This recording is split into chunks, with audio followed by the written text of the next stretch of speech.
नमस्कार। कृषि दर्शन कार्यक्रम में आप सभी दर्शकों का स्वागत है। किसान बागवान भाइयों, जैसा कि हम आपको प्रत्येक कार्यक्रम में यह बताते हैं कि आपके लिए चाहे वो कृषि का क्षेत्र हो, चाहे बागवानी का क्षेत्र हो, विभिन्न प्रकार की कल्याणकारी योजनाएं केंद्र एवं प्रदेश सरकार द्वारा चलाई गई है। इन योजनाओं की जानकारी और उसका पूर्ण रूप से लाभ आपको किस प्रकार मिल सके, इसके लिए हम अपने कार्यक्रम में कृषि, बागवानी, मत्स्य और इससे जुड़े अन्य विभागों के अधिकारियों एवं विशेषज्ञों को अपने कार्यक्रम में बुलाते हैं। आप इस कार्यक्रम के साथ अधिक से अधिक जुड़े। जैसा कि आप सभी जानते हैं कि हमारा लाइव फोन इन कार्यक्रम होता है और आप हमारे दूरभाष नंबरों पर सीधे विशेषज्ञों के साथ संपर्क कर सकते हैं। तो हम चाहेंगे, क्योंकि आज भी हम योजनाओं को लेकर के ही बात करने जा रहे हैं, कृषि विभाग द्वारा कृषि कार्य में, कृषि क्षेत्र में कौन सी योजनाएं चलाई जा रही है, इस विषय पर आज हम चर्चा करेंगे। और चर्चा में भाग लेने के लिए हमने विशेष रूप से आमंत्रित किया है डॉक्टर समीर शर्मा जी को, और साथ में है डॉक्टर संजीव कुमार। दोनों ही अधिकारी कृषि निदेशालय में कार्यरत हैं। Doctor Sameer agriculture information officer के पद पर कार्यरत है और doctor Sanjeev agriculture development officer के पद पर है। तो दोनों ही का कार्यक्रम में बहुत बहुत स्वागत है। किसान बागवान भाइयों, आप हमारे दूरभाष नंबर नोट कर लीजिए। 0177 कोड अवश्य लगाएं और हमारे टेलीफोन नंबर है 28000177 और दूसरा टेलीफोन नंबर है 28000178। तो हम आपके टेलीफोनों की अवश्य जो है प्रतीक्षा करेंगे और चाहेंगे कि आप दोनों ही विशेषज्ञों से बातचीत कीजिए और जिस विषय पर हम चर्चा कर रहे हैं उसकी पूर्ण जानकारी हासिल कीजिए। डॉक्टर समीर, बात करेंगे, जैसा कि हम प्रदेश सरकार के यदि संदर्भ में बात करें और आपके विभाग की बात करें तो विभिन्न योजनाएं चलाई गई हैं जी। तो हम सबसे पहले बात करेंगे फसल विविधीकरण योजना जी, जिससे अभिप्राय है कि हम परंपरागत खेती से हटकर जब खेती करते हैं तो उसे विविधीकरण कहा जाता है। इस योजना पर आप थोड़ा विस्तार पूर्वक बताएं। देखिए अनिल जी, जो हिमाचल प्रदेश की अर्थव्यवस्था है उसमें कृषि का एक बहुत ही महत्वपूर्ण योगदान रहा है जी। जो हमारे हिमाचल प्रदेश में नियर अबाउट जो 90% लोग हैं वो जो ग्रामीण क्षेत्रों में रहते हैं जी, जबकि जो 70% जो लोग हैं वो सीधे तौर से खेती से जुड़े हैं जी। और देखिए जो हमारे प्रदेश की जलवायु है वो हमारी जो बेमौसमी फसलों जैसे अदरक हुए, मटर हुए, टमाटर हुए और जो सब्जियां हैं, फल हैं, उनके लिए अति उत्तम है जी।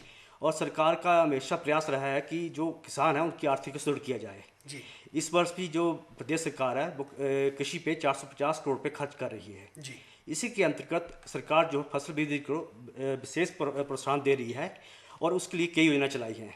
एक जो हमारी मेजर परियोजना है उसको जो फसल वृद्धिकरण प्रोत्साहन योजना है जो 321 करोड़ रुपये की है और जिसको जायका के माध्यम से जो हमारी जापान इंटरनेशनल कोऑपरेशन एजेंसी है उसके माध्यम से चलाया जा रहा है। ये हमारे जो मेजर 5 जिले हमारे जो जिसमें बिलासपुर है, ये हमीरपुर, ये ऊना, कांगड़ा और मंडी में चलाई जा रही है और इसके अंतर्गत हमारे जो मेन कंपोनेंट है उसमें हमारे जो सिंचाई सुविधाओं का निर्माण करना, जैविक खेती को और जो हमारे किसान हैं उनको प्रशिक्षण देना और जो हमारे जो अधिकारी। डॉक्टर समीर, चर्चा को हम जारी रखेंगे। एक फ़ोन कॉलर हमारे साथ जुड़ रहे हैं। हेलो, लगता है किसी कारणवश संपर्क कट गया है। तो हम बात कर रहे थे फसल विविधीकरण। जी। सो इसके अंतर्गत जो हमारे जो मेन सिंचाई सुविधाएं हैं उसमें जो मार्केटिंग का भी है इसमें एस्पेक्ट है और जो फार्मर को जैविक खेती के लिए प्रसिद्ध करना उसके अंदर ये सब इस परियोजना के अंदर किया जा रहा है जी। और इसमें जो बताया जैसे 321 करोड़ रुपये खर्च किया जा रहा है और इसमें नियर अबाउट जो हमारे इसके अंदर जो 210 तल्लुक सिंचाई का निर्माण किया जा रहा है जो हमारे 137 जो हमारे वो संपर्क मार्गों का हमने देखा कि हम मोस्टली जैसे प्रॉब्लम आती किसान भाइयों के लिए कि जब पैदावार होती तो उनका ले जाने की सड़क नहीं होती, ट्रांसपोर्टेशन का माध्यम ले जाता है। और साथ साथ इसके अंदर जो मेन एक कंपोनेंट है उसमें इसमें जो हमारे जो नियर अबाउट 37 क्लस्टर सेंटर उनका निर्माण किया जा रहा है। एक तो ये है और इसके बाद एक और हमारी प्रदेश सरकार की परियोजना चला रही है जिसमें वेजिटेबल जो हमारी सब्जी उत्पादन उसको बढ़ावा दे रहे हैं। ये जो परियोजना ये हमारे सभी जिलों में चलाई जा रही हैं और इसके अंतर्गत प्रदेश सरकार नियर अबाउट 362 लाख रुपए खर्च कर रही है और इसके अंतर्गत हमारा जो 1500 हेक्टेयर एरिया इसके अंतर्गत लाया जा रहा है और जो इसमें नियर अबाउट जो 1000 जो हेक्टेयर एरिया है उसको जो हमारे हाइब्रिड वैरायटी हैं जिसको संकरण बोलते हैं उनके अंतर्गत लाया जा रहा है और जो 500 हेक्टेयर एरिया उसको जो है जो हमारी जो ओपन पोलिनेटिव वैरायटी हैं उसके अंतर्गत लाया जा रहा है। जो इसके अंतर्गत इसमें ऐसा है अनिल जी, इसमें जो हमारे ओपन पोलिनेटिव वैरायटी हैं उसमें हम 22,500 रुपया पर हेक्टेयर के हिसाब से उनको उपदान भी सहायता दे रहे हैं। जी। और इसके साथ साथ जो हमारी हाइब्रिड वैरायटी है उसमें हम 25,000 रुपया पर हेक्टेयर के हिसाब से किसानों को उपदान दे रहे हैं। जी। तो मेरा किसान भाइयों से आग्रह रहेगा कि आप इनका ज़्यादा से ज़्यादा फ़ायदा उठाएं। और आप किसी चीज़ की अगर आपको जो इन्फॉर्मेशन चाहिए है तो हमारे जो जिला के कृषि अधिकारी से संपर्क करें। जी। डॉक्टर साहब, इससे पहले कि मैं आपसे प्रश्न पूछूं, एक फ़ोन कॉलर हमारे साथ जुड़ रहे हैं। Hello hello hello. हेलो। हाँ, नमस्कार जी, आपका कार्यक्रम में स्वागत है। अपना परिचय दीजिए और फिर प्रश्न पूछिए। मैं रामपुर शहर से बोल रहा हूँ जी। डॉक्टर साहब क्या बोलते हैं, सुंदर बोल रहा हूँ। स्वागत है कार्यक्रम में। थोड़ा प्रश्न को स्पष्ट रूप में बोलिए और थोड़ा ऊंचे स्वर में बोलिए ताकि आपकी बात हमारे स्टूडियो तक पहुंच सके। हेलो। क्या बोलते हैं, हमारे मेरे बगीचे में एक बच्चे ने आग लगा दी। जी। सेब का बगीचा है जी। तो डॉक्टर साहब उसकी बाहर से सेब से खाद निकलनी शुरू होगी, उसके लिए क्या दवाई लगा दिया है? डॉक्टर साहब, इनका कहना है कि सेब के बगीचे में आग लगा दी, और उसके बाद क्या कहना चाह रहे हैं आप? थोड़ा सा वो हम तक स्पष्ट रूप में नहीं पहुंच पाई आपकी बात। सेब के बगीचे में आग लग गई ना डॉक्टर साहब। जी जी जी। तो उसकी सेब वो जलने के बाद उसकी चमड़ी उखड़ रही है बाहर से सेब की। कहने का मतलब कि सेब की जो चमड़ी उखड़ रही है, तो क्या इस पर आप कोई? अच्छा, इसके लिए आप मेरा आग्रह रहेगा कि एक्चुअली ये जो सेब का ये जो हमारे बागवानी अधिकारी जी, है हॉर्टिकल्चर उनके से। जो हॉर्टिकल्चर डिपार्टमेंट है उनके अंडर आता है ये। जी जी। तो आप जो आपके जो नज़दीक के जो भी बागवानी अधिकारी काइंडली उनसे आप संपर्क कीजिए, तो इसके बारे में आपको विस्तृत बता सकते हैं कि हमारा जो है हमारे जी जी जी। फसलों से रिलेटेड देखिए दर्शक महोदय, हम आपसे क्षमा चाहेंगे क्योंकि जो हमारे आज के विशेषज्ञ हैं ये कृषि विभाग से जुड़े हैं और ये आपका प्रश्न उद्यान विभाग से संबंधित है। तो ऐसा नहीं है, आप हमारे कार्यक्रम को निरंतर देखते रहिए क्योंकि हो सकता है कि आगामी कार्यक्रमों में कोई बागवानी विभाग के अधिकारी आए और आपको हम उनसे जो है सही जानकारी उपलब्ध करा सके। लेकिन यदि आप तुरंत इस पर कोई कार्रवाई चाहते हैं तो संबंधित, जैसा कि डॉक्टर साहब ने कहा, उद्यान विभाग के संबंधित अधिकारियों से आप संपर्क कर सकते हैं। तो डॉक्टर सुधीर, जैसा कि डॉक्टर समीर ने फसल विविधीकरण के बारे में बताया, अब हम बात करते हैं पॉली हाउस को लेकर के, क्योंकि आज का समय ऐसा है कि कैच क्रॉप्स की ओर बहुत बढ़ रहे हैं। तो पॉली हाउस के लिए क्या योजना है? साथ में क्योंकि सूक्ष्म सिंचाई, जिसे हम टपक सिंचाई योजना भी कहते हैं, ड्रिप इरिगेशन, और खेतों को सिंचाई के माध्यम से किस प्रकार जोड़ा जाए, ऐसी कौन सी योजनाएं हैं और किस प्रकार से किसान बागवान इसका फायदा ले सकता है, इस पर थोड़ा आप रोशनी डालें।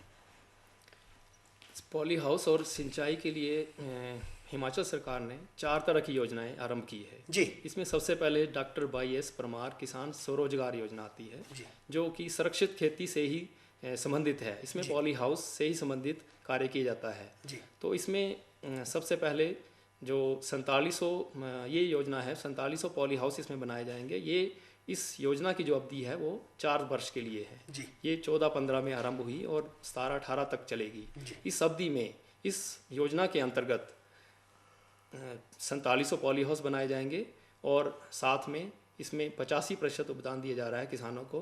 और जो जल स्रोत है उनके निर्माण के लिए, जैसे लघु और मध्यम लिफ्ट है और पंपिंग सेट है, इसके निर्माण के लिए 870 जो ये निर्माण इकाइयाँ स्थापित की जाएगी इस अवधि में, उसके लिए 50% उपदान उपलब्ध किया जा रहा है। जी।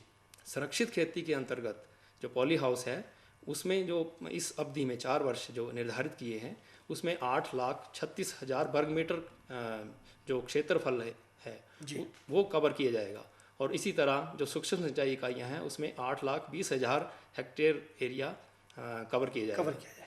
और डॉक्टर साहब, मेरा एक प्रश्न, जैसा आपने पॉली हाउस के विषय में बताया, तो मैं चाहूँगा किसान बागवान भाइयों को आप थोड़ी ये जानकारी अवश्य दें कि जो पॉली हाउस का निर्माण है उस योजना का लाभ लेने क्या डायमेंशंस है, कितना एरिया में पॉली हाउस लगाया जा सकता है? क्योंकि देखिए हम देखते हैं कि हमारा प्रदेश कहीं ऊंचे पर्वतीय क्षेत्र है, कहीं मध्यम है, कहीं समतल है। तो उन सारी चीज़ों को मद्देनजर रखते हुए मैं चाहूँगा कि आप ये जानकारी उपलब्ध कराएं कि हमारा किसान बागवान किस प्रकार के पॉली हाउस के लिए अप्लाई कर सकता है और उपदान क्या 85% सभी के लिए है क्या? इससे पहले कि मैं इस प्रश्न का उत्तर आपसे लूँ, एक फ़ोन कॉलर हमारे साथ जुड़ रहे हैं। हेलो हेलो हेलो, नमस्कार जी। हाँ नमस्कार जी, बहुत बहुत स्वागत है कार्यक्रम में। पूछिए क्या पूछना चाहेंगे और पहले अपना परिचय दीजिए। मैं करण चंदेल नाम है जी, मेरा बिलासपुर से बोल रहा हूँ। स्वागत है कार्यक्रम में, पूछिए क्या पूछना चाहेंगे। मैं ये पूछना चाह रहा था कि स्कीमें जितनी भी है विविधीकरण की है चाहे जैविक खेती की है, हमें सबसे बड़ी परेशानी हो रही है आवारा पशुओं से, तो क्या फेंसिंग के लिए कोई प्रावधान है स्कीमों में कि हम अपने खेतों को फेंस करके बचा सके आवारा पशुओं से? देखिए डॉक्टर साहब, ये बहुत अच्छा इनका प्रश्न है, और इससे जो पूर्व का कार्यक्रम था उसमें भी हमने बंदरों की समस्या को लेकर के उपमंडलाधिकारी महोदय से, जो है वन मंडलाधिकारी थे, उनसे बातचीत की। तो मैं, क्योंकि देखिए ये आज हमारे प्रदेश में एक विकराल समस्या है जंगली जानवरों, तो इनका कहना है कि क्या ऐसा कोई फेंसिंग के लिए भी कैसी योजना है? इसके लिए फेंसिंग के लिए अभी प्रायोगिक तौर पर हमारे जो एक 2 फार्म है हिमाचल में, उनमें प्रायोगिक तौर पर हम प्रयोग कर रहे हैं। उसमें फेंसिंग का प्रावधान किया है, सोलर फेंसिंग है जी। तो उसमें थोड़ी सी कॉस्ट ज़्यादा है, पर जैसे ही वो सफल होगी तो वो किसानों के लिए भी उपलब्ध करवाई कहने का मतलब है कि अभी टेस्टिंग प्रोविजन चल रहा है, जैसे ही वो उसमें खरा उतरता है उसके बाद उसकी इम्प्लीमेंटेशन हो जाएगी। तो हम बात कर रहे थे पॉली हाउसेस को लेकर। जी, जैसे कि भौगोलिक स्थिति हिमाचल की अलग अलग है, कोई ड्राई टेम्परेट जोन है, ट्रॉपिकल भी है, और जो हमारे मैदानी इलाके हैं, सभी के लिए अलग अलग मॉडल निर्धारित किए हैं।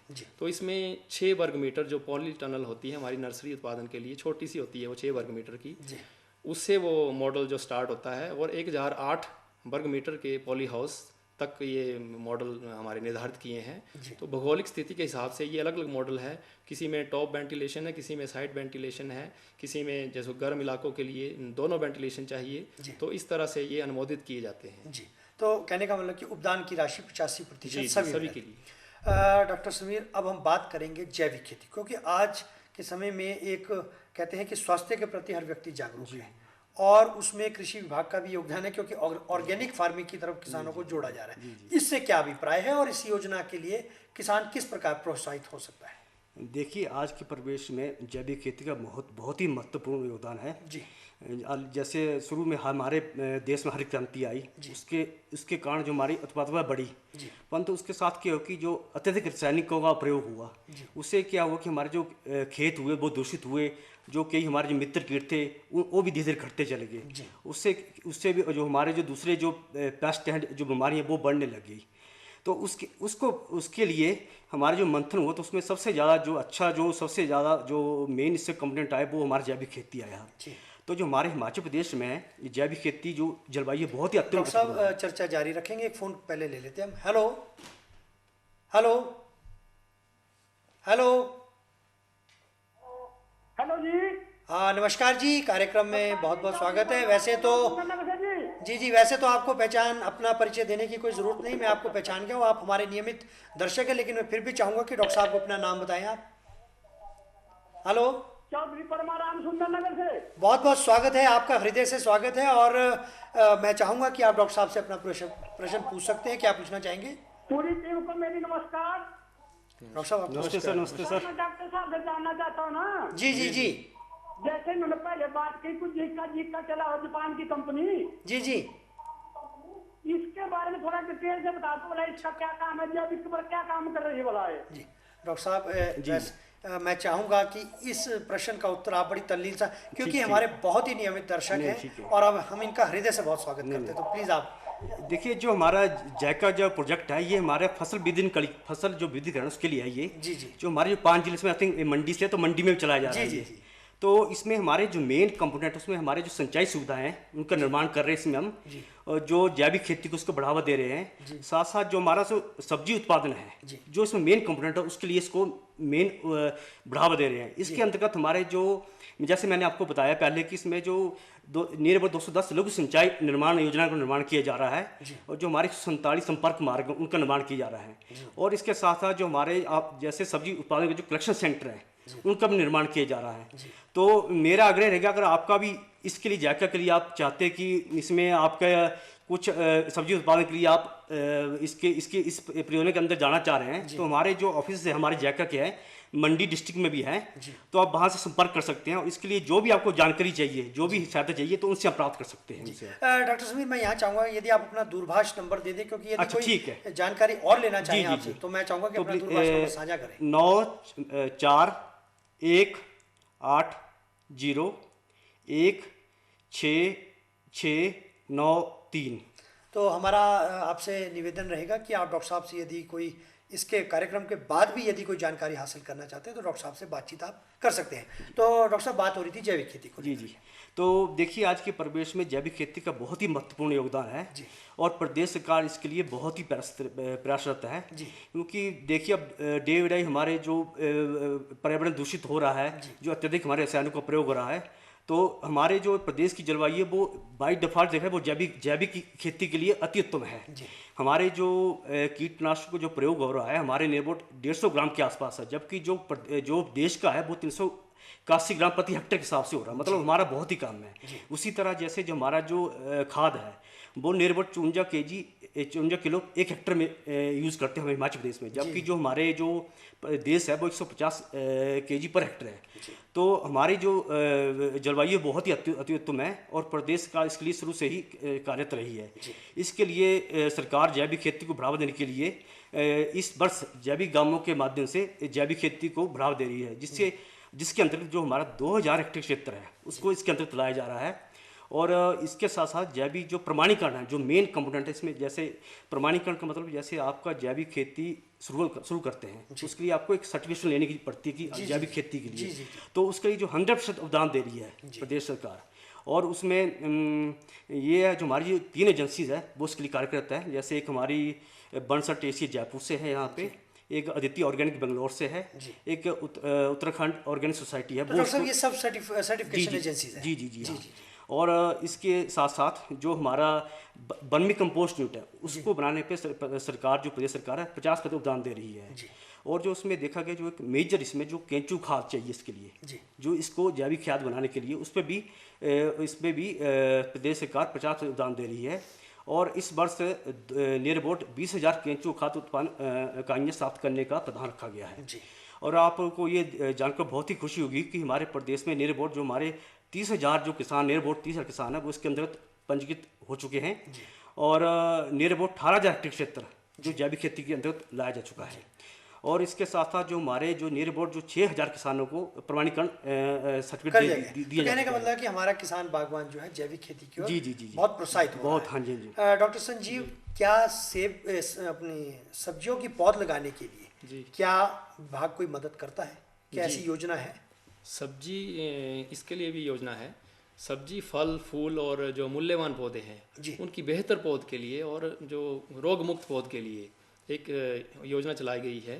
ये इसी वर्ष से आरंभ की है, हिमाचल सरकार ने आरंभ की है। और इसमें जो है वो पॉली हाउस को लिया जाता है। ये जो नर्सरी है पॉली हाउस में ही उगाई जाती है। तो इसके लिए 2 मॉडल निर्धारित की है। 288 वर्ग मीटर का एक पॉली हाउस है और दूसरा है 560 वर्ग मीटर का। इन दोनों पॉली हाउस की जो कीमत है, जो 288 वर्ग मीटर का जो पॉली हाउस है उसमें लगभग 12 लाख का खर्चा आता है। तो जो 85% उपदान है जो पॉली हाउस लगाने के लिए वो डॉक्टर YS परमार किसान स्वरोजगार योजना से मिल जाता है। बाकी जो सामग्री लगती है पॉली हाउस में नर्सरी के उत्पादन के लिए, जैसे बेंच है, ट्रेज है उसके लिए, और जो मीडियम है कोकोपीट यूज़ करते हैं उसमें, तो उसके लिए 50% जो उपदान है वो इसी योजना से उत्कृष्ट केंद्र जो बनाए जाते हैं उससे लिया जाता है। और इसमें लगभग 4-5 लाख रुपए का खर्चा आता है किसान को। क्योंकि खर्चा ज़्यादा आता है इसलिए ये जो इसमें कई शर्तें रखी है विभाग ने, तो वो इनको आवेदन के साथ पूरी करनी होती है। तो कहने का है कि मदद इसमें भी दी जाती है। जी। डॉक्टर समीर, जैसा कि पशुओं का मुख्य आहार घास होता है, तो क्या इसकी उपलब्धता घासनियों से रहती है या इसके लिए भी कोई योजना है? जी हाँ, देखिए जो चारा का है उसका जो हमारे किसान हैं उनका जो पशु पा रखे हैं तो उसके लिए एक मेजर कंपोनेंट है जो हमारे दूध उत्पादन के लिए और जो किसानों की आर्थिकी बढ़ाने के लिए। तो सरकार ने इसके मद्देनजर इस साल से एक उत्तम चारा उत्पादन योजना आरंभ की है, जिसके अंतर्गत जो हमारा 25,000 हेक्टेयर क्षेत्र को इसके अंतर्गत लाने का प्रावधान रखा गया है। तो इसमें भी जो खरीफ हमारा सीजन अभी गया उसमें हमारे जो 15,000 हेक्टेयर क्षेत्र उसको इसके अंतर्गत लाया गया और उसमें 50% उपदान दिया जा रहा है, जिसमें जो हमारे बीज हुए उससे जो कलमें उनको हम किसानों को वितरित कर रहे हैं। और इसके साथ साथ आपको ये जानकर खुशी होगी कि जो चारे के साथ एक चारा काटने मशीन आती है जो मेजर कंपोनेंट है। तो हमारे जो अनुसूचित जाति हैं, जनजाति के बेचारे किसान हैं या जो बीपीएल के परिवार के किसान हैं उनको 50% उपदान पर ये चारा मशीन उपलब्ध करा रही है। और जो इस बार रबी सीजन जो हमारा चला है, इसके अंतर्गत हमारा 10,000 हेक्टेयर क्षेत्र को इसके अंतर्गत लाने का रखा गया है। और नियर अबाउट जो 580 नियर अबाउट चारा जो मशीन है उनको इसके अंतर्गत किसानों को दी जा रही है। डॉक्टर संजीव, जैसे कि हम बात कर रहे हैं जी किसानों और बागवानों के लिए, कृषि से किसान और किसान से कृषि, ये दोनों एक दूसरे के पूरक हैं। जी यदि कोई हमारा किसान बागवान भाई खेती के दौरान, कृषि कार्य के दौरान, बागवानी के दौरान यदि किसी अप्रत्याशित घटना से ग्रसित होता है तो उसको सुरक्षित करने के लिए क्या कोई बीमा योजना विभाग द्वारा चलाई गई है? जी, निश्चित तौर पर 15 अगस्त से ये योजना आरंभ की है, इसी वर्ष जो 2015 से। जी। इस मुख्यमंत्री किसान मजदूर जीवन सुरक्षा योजना है ये आरंभ की है। इसमें ऐसा होता है कि जो मशीनरी है, कृषि मशीनरी है, उसके प्रयोग के दौरान या उसको संचालित करते हुए या उसको स्थापित करते हुए, जैसे ट्यूबवेल, बोरवेल है, उसमें काफ़ी मेहनत लगती है, तो उसके दौरान या उसकी ढुलाई के दौरान घर से खेत या खेत से घर के समय अगर किसी के साथ कोई अप्रत्याशित घटना घट जाती है तो इसी के लिए ये योजना आरंभ की है। इसमें जो प्रावधान रखा है, बीमा कवर जो रखा है, उसमें जो मृत्यु होने पर 1.5 लाख तक का बीमा कवर दिया जाता है किसान के वारिस को, कानूनी वारिस जो होता है उसको मिलता है ये।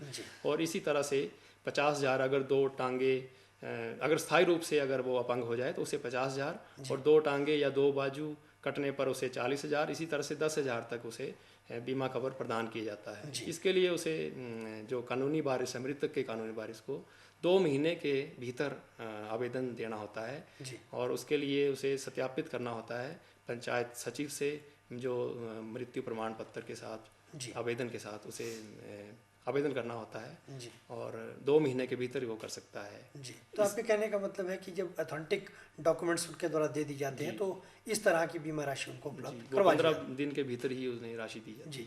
है। डॉक्टर समीर, जैसा कि देखा गया है, क्योंकि देखिए हमारी फसल आजकल अक्सर मौसम पर आधारित है। कभी जिसे हम कहते हैं कि कभी बहुत थोड़ी बारिश होती है, कभी बहुतायत में होती है। ऐसी स्थिति में फसलों को किस प्रकार से सुरक्षित करने के लिए क्या कोई बीमा योजना? बहुत संक्षिप्त में जाओ। जी हाँ, इसलिए फसल बीमा योजना आरंभ की गई है, जिसमें जो खरीफ की फसलें जो मेजर रूप से जो जैसे धान है, मक्की है, और जो रबी की वजह से गेहूँ, जौ, उसके लिए इसका प्रावधान रखा गया है, और उस पर 50% प्रीमियम सरकार द्वारा दिया जा रहा है। और इसमें जैसे आपका जो अतिरिक्त वर्षा, चक्रवात, तूफान, इससे कोई हानि होती है, कोई भी नेचुरल कैलेमिटी है उसको बीमा किया गया है। जी। डॉक्टर समीर, डॉक्टर संजीव, आप हमारे कार्यक्रम में आए और आज के विषय से संबंधित इतनी महत्वपूर्ण जानकारी आपने हमारे किसान बागवान भाइयों को दी, इसके लिए आपका बहुत बहुत धन्यवाद। तो हमें दीजिए अनुमति। नमस्कार।